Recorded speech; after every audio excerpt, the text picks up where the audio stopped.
કેમ છો બાળકો? મજામાં? આપણે ધોરણ 12 ના ભાગીદારીના હિસાબોના ટૂંકા દાખલા શરૂ કરવાની વાત કરી હતી, પણ એ પહેલા થિયરીના બે મુદ્દા ભણવા પડશે આપણે, જેમાં એક છે ભાગીદારીના લક્ષણો. મિત્રો, આમાં છે ને ભાગીદારીના લક્ષણો, ભાગીદારી કરારનામું અને 1932 ના કરારનામું અને કરારની જોગવાઈઓ, આ ત્રણ મુદ્દાઓ થિયરી સ્વરૂપે આવે છે, જેમાંથી એક એક માર્કના વિકલ્પ અને ટૂંકા પ્રશ્નો મોટા ભાગે નીકળતા હોય છે. તો ભાગીદારીના લક્ષણો હું તમને સૂત્ર આપું છું. કાન કસ ભાજપ, મતલબ કા એટલે કાયદેસરનો ધંધો. ભાગીદારી છે કે કાયદેસરનો ધંધો કરવા માટે ખોલી શકાય છે. આપણે 4-5 મિત્રો ભેગા થઈને એમ કહીએ, દુકાનની બહાર બોર્ડ મારીએ, તમામ પ્રકારની બેંકો લૂંટી આપવામાં આવશે, એવું ન કરી શકે. કારણ કે ધંધો ગેરકાયદેસરનો છે. કાયદેસરનો ધંધો હોય ને એ ધંધાને ભાગીદારીમાં સમાવેશ થઈ શકે, બાકી નહીં. કાયદેસરનો ધંધો કરવા માટે ભાગીદારી અસ્તિત્વમાં આવે છે.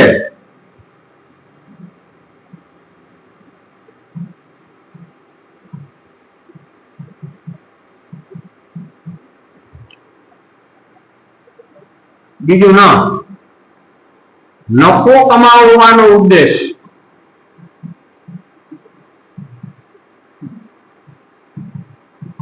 ભાગીદારી પેઢી ચાલુ કરે તો કોઈ એવું વિચારીને ધંધો ચાલુ ન કરવાનો હોય કે આપણે હાલ આપણે 10-15 કરોડ રૂપિયાની ખોટ કરી.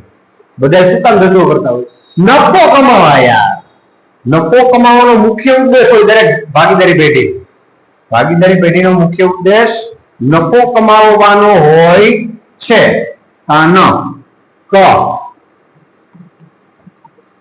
કરાર દ્વારા અસ્તિત્વ.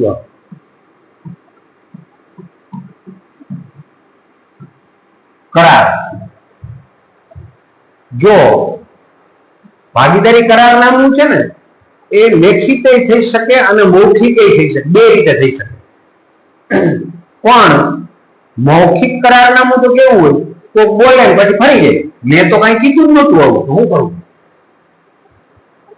તો પરિસ્થિતિ ગંભીર થઈ ગઈ ને, કારણ કે આ તો નાણાકીય બાબતો આવે છે. નાણાકીય બાબતોમાં તમે ફરી જાવ તો ચાલે નહીં. એટલે બધા લેખિત કરારનામું હોય ને એનો જ આગ્રહ રાખે.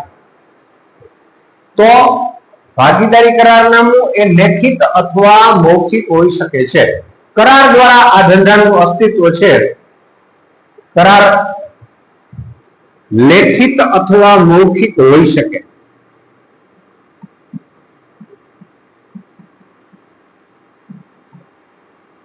પણ લેખિત કરાર વધારે ઉચ્ચનીય છે.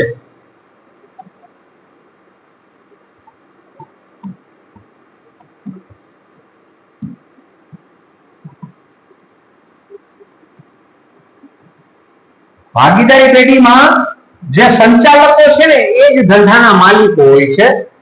કંપની સ્વરૂપમાં એવું ન હોય. કંપની સ્વરૂપમાં ધંધાના સાચા માલિક કોણ હોય? કંપનીના સાચા માલિક કોને ગણવામાં આવે? તો કે શેર હોલ્ડર સાહેબ. પણ ભાગીદારી પેઢીમાં જે ભાગીદારો હોય ધંધાના માલિક હોય ને. તો ભાગીદારી પેઢી અને કંપની સ્વરૂપમાં આટલો ફેર પડી જાય કે કંપની સ્વરૂપમાં ધંધાના જે સંચાલકો હોય એ જ ધંધાના માલિકો.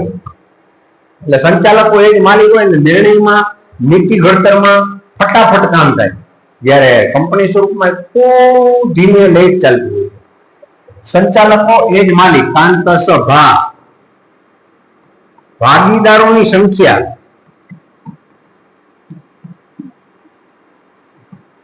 ભાગીદારી પેઢીમાં ઓછામાં ઓછા 2 અને વધુમાં વધુ ઈસવીસન 1932 માં ભાગીદારી કાયદાની શરૂઆત થઈ, પછી એમાં ફેરફારો પણ થયેલા.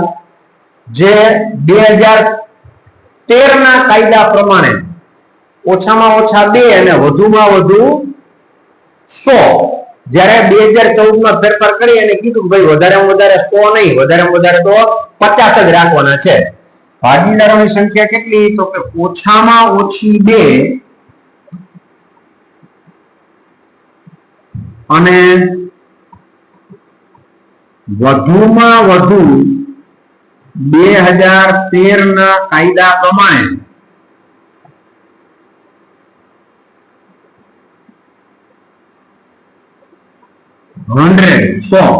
જ્યારે 2014 મુજબ 50 ભાગીદારો હોઈ શકે, એનાથી વધારે હોય તો એ ભાગીદારી પેઢી કહેવાય નહીં. જવાબદારી કેવી હોય?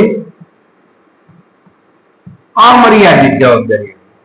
માનો કે મારે દુકાન ચાલુ કરી છે, એમના ગામમાંથી આ ભાઈ પાસે મેં 5 લાખ રૂપિયા ઉછીના લીધા છે, આની પાસે મેં 10 લાખ ઉછીના લીધા છે, પછી મેં ધંધો ચાલુ કર્યો, પછી આપણે તો મોજે મોજ ધંધામાં મોટી નુકસાન ગઈ 15-20 લાખ રૂપિયાની દુકાન વેચવી પડી. તો હવે આપણે એમ કહેવાય કે પછી જઈએ સગવડ થાય તઈ દેવું. વાહો સ્ટીલ નો હોય ને તો જ છે કેવા આવું, કારણ કે ધોઈ નાખે યાર. એ કઈ એના 5 લાખ રૂપિયા જાતા કરે, આ 10 લાખ રૂપિયા જાતા કરે. આમ જોવો તેની સામે આ જાતા કરે એમ છે 10 લાખ રૂપિયા. કોઈ ન કરે, હું ન કરું, તમે ન કરો તો મારે મારા ઘર ખોયા વેચીને પણ આના 5 ને આના 10 ચૂકતે કરવા જ પડે. એમ ન હાલે, ના નહીં તો એમ ન હાલે, ભાગી નાખે. બરાબર? તો ભાગીદારી પેઢીમાં દરેક ભાગીદારની જવાબદારી કેવી હોય? અમર્યાદિત હોય. હવે આખા પેરેગ્રાફ પહેલા હું ભૂલી જાઉં છું, સાંભળજો તમે. ભાગીદારી પેઢીમાં દરેક ભાગીદારોની જવાબદારી અમર્યાદિત હોય છે, એટલે કે પેઢીની મિલકતો કરતા દેવાઓનું પ્રમાણ વધી જાય. ફરી પાછી એક વાર, ભાગીદારી પેઢીમાં દરેક ભાગીદારની જવાબદારી અમર્યાદિત હોય છે, એટલે કે પેઢીની મિલકતો કરતા દેવાઓનું પ્રમાણ વધી જાય. તો ભાગીદારોએ પોતાની અંગત મિલકતો વેચીને પણ, ભાગીદારો 4 ભાગીદારો હોય ત્યારે પોતાના ઘર પેડા વેચીને પણ પેઢીના દેવા ચૂકતે કરવા. આપણે જે પેઢી ચલાવીએ છીએ એનું દેવું તો તમારે ચૂકતે કરવું જ પડે. બરાબર? ફરી પાછું લાસ્ટ ટાઈમ, ભાગીદારી પેઢીમાં દરેક ભાગીદારોની જવાબદારી અમર્યાદિત છે, એટલે કે પેઢીની મિલકતો કરતા દેવાઓનું પ્રમાણ વધી જાય. મિલકતો 50 લાખની હોય, સાહેબ 50 લાખ, તો હું બીજી જ સેકન્ડ એમ કહું બેંકમાં મારી 1 કરોડની લોન છે, તો તમે તરત કહો સાહેબ તમે ભીખુદાન ઘટવી છો.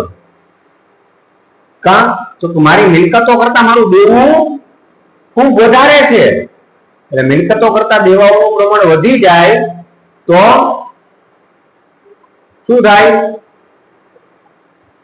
મિલકતો કરતા દેવાઓનું પ્રમાણ વધી જાય તો એ ભાગીદારી કેવી છે? નાદાર છે એવું કહેવાય.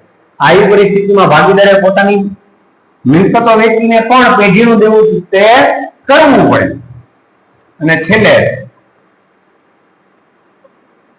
પ્રતિનિધિ. પ્રતિનિધિ મતલબ શું? ભાગીદારી પેઢીમાં દરેક ભાગીદાર અન્ય ભાગીદારનો પ્રતિનિધિ મતલબ કે એજન્ટ,